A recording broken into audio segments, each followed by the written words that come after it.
let's look at the dashboard. Over to the right, this is actually Jason's page, right, Jason? Yeah. So, you know, he's got a little inbox, people that can send him a message in here. On the left-hand side, I know it's hard to see, and I don't have a pointer, but you have different groups. His profile information, people you may know. So LinkedIn, when I become friends with you, Kevin, or we become professionals in our network, it'll, every once in a while, tell me that you're also friends with Rick. And maybe I want him to ask me to join my network. So that's kind of how that works, right? So it knows the whole separation thing.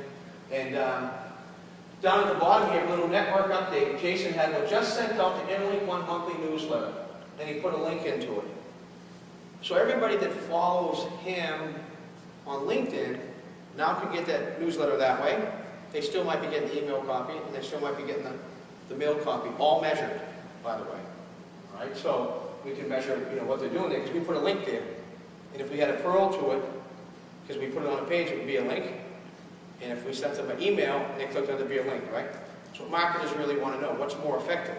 I don't want to waste my time putting it here if nobody really clicks on it there.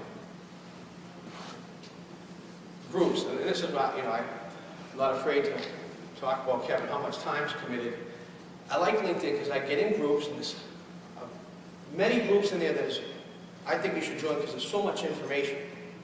Maybe too much, but there's some that you want to know. But if you want to know about personalized URLs, there's a group one.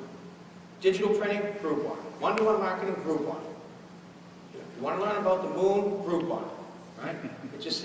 Whatever that you want to do. Animals, group one.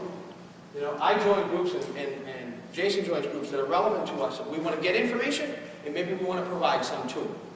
All right? The Boston Marketing Group, DMA members, I would never know all these folks in these groups, or they would never know me if I didn't join them. And then I talk in there and I engage in these groups. So, to kind of make a connection, I was already in LinkedIn, using that pretty good. Had a Facebook page, kind of using that pretty good. Twitter came along, we're kind of early adopters of that, but I'm thinking, how do I get all these users and find them? There weren't, you know, a couple of years ago, there weren't that many printers on Twitter. All right, so I'm thinking, okay, so how do I use that? But where are they? So I posted, you know the song, Who's Fooling Who, or whatever it is, so it came out, who's tweeting who? And I posted that in the group. And it says, post your Twitter ID here so people can follow digital printing LinkedIn members. Follow me. Every day, more people are sending me their Twitter IDs. And they're my prospects because they're in the digital printing group. Right?